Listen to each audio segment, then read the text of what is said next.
right, guys, we are here at the IHSE booth, NAB 2023, and I'm joined by Mateo from Blue Mammoth Games, Director of Esports for Brawlhalla. What's up, man? Not much. It's very exciting to be here. Yeah, the second time you've been here, we get to play against each other a little bit yesterday. But today, I wanted to kind of bring you back to talk about the Stream Deck. Okay?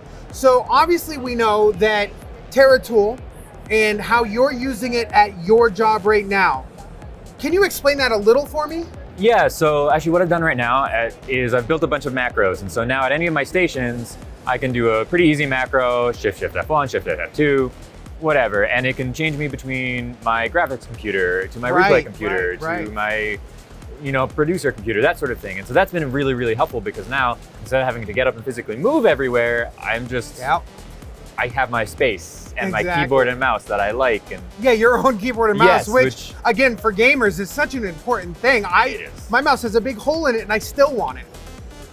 Love that. So what's really interesting is, I've only been messing with TerraTool over the course of the last few days, and we found out we can actually assign all the buttons that we want, all your switches, all your computer changes to a Stream Deck.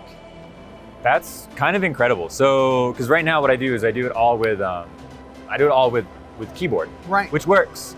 But for some of my operators who come in who are not my regular operators, or for people who aren't familiar with the IHSE system, or who I don't really want interacting with some of the back end stuff, being able to say, here's a Stream Deck, button 1 takes you to graphics, button 2 takes you to tape, button 3 takes you to game, is super helpful. Because I'm already running Companion, I'm already running a Stream Deck at almost every one of my stations. It's just something that I can't really do without it.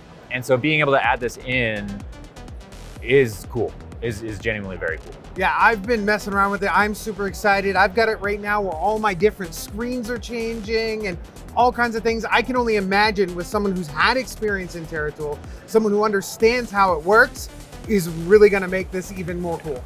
And so what we do already is we have these macros that we build out in Companion where we push one button and it does like 17 different things, right? And it'll hit 4 computers and it'll hit a camera and it will just sequence all the way through. And so being able to now take this, add it into the sequence and sequence through something that might require a little bit more finesse or something along those lines is something I'm looking forward to really digging into in the coming weeks. Well, there you go. Now you got something to do when you get home, right?